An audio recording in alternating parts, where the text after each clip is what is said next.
Madame Martin, on est à côté de l'autopatrouille. Peut-être juste avant d'aller voir qu'est-ce qu'on retrouve dans une autopatrouille habituellement, si on regarde la patrouille que fait un agent, est-ce que c'est un chiffre de 8 heures consécutifs?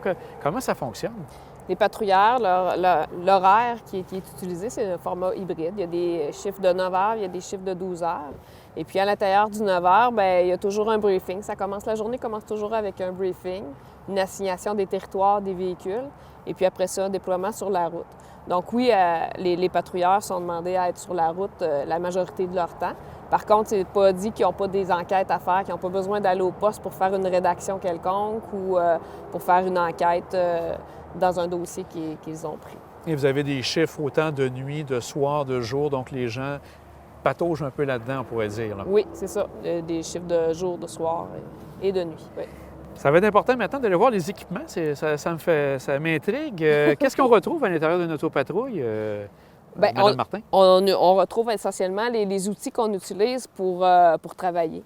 Hein, tantôt, on parlait de cinémomètre et puis d'intervention au niveau de la sécurité routière. Bien, à l'intérieur de notre véhicule, on va utiliser, on a l'outil, le cinémomètre. Ça, c'est ce qui permet de détecter la vitesse, c'est ça? Pour détecter les vitesses. Souvent, on a des appels pour dire que ça va vite, et puis, mais c'est toujours une question de perception, hein, vous savez.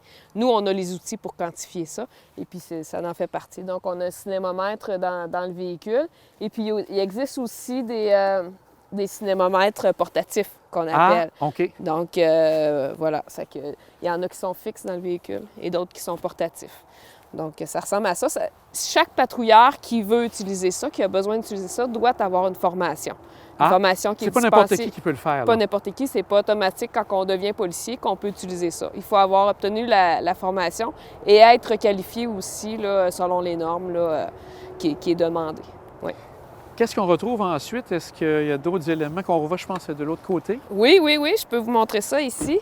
On parlait tantôt des opérations au niveau des alcools, les barrages. D'accord. Puis aussi des interceptions qu'on fait, puis qu'on a des soupçons. Là, on pourrait utiliser l'appareil de détection approuvé, OK. ADA, donc pour savoir si la personne dépasse la limite permise ou pas. Est-ce que c'est autant alcool que drogue avec cet appareil-là? Vous avez quelque chose de particulier pour la drogue aussi? Ça, c'est pour l'alcool. OK. Au niveau de la drogue, c'est des observations, c'est des cours, c'est une autre formation qu'on a, là, c'est des observations puis des tests que les gens doivent faire passer. Mais tout ça demande des formations qui doivent être réussies par le patrouilleur. Je comprends. Oui, c'est ça. Et puis, finalement, on a aussi l'appareil de défibrillation. Oui.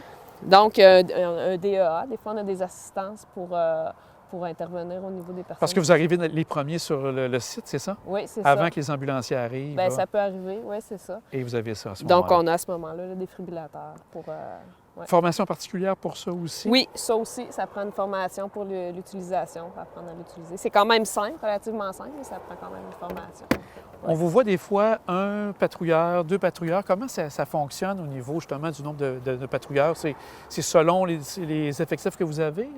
Comment ça se passe de ce côté-là? Bien, selon les effectifs, mais c'est sûr qu'à partir de 19 h, nos patrouilles sont toujours en duo. De soir, de nuit, à partir de 19 h, c'est en duo.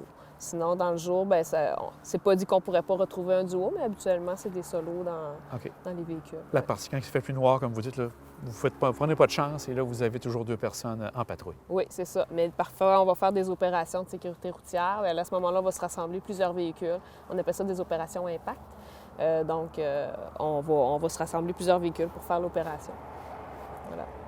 Madame Martin, c'était très agréable de vous rencontrer, d'avoir de bonnes informations aussi pour que les citoyens en sachent plus sur la Sûreté du Québec. Et le mot que je retiens, vous n'êtes pas seul à faire justement l'aspect sécurité, c'est un travail de tous. Oui, c'est le travail de tous.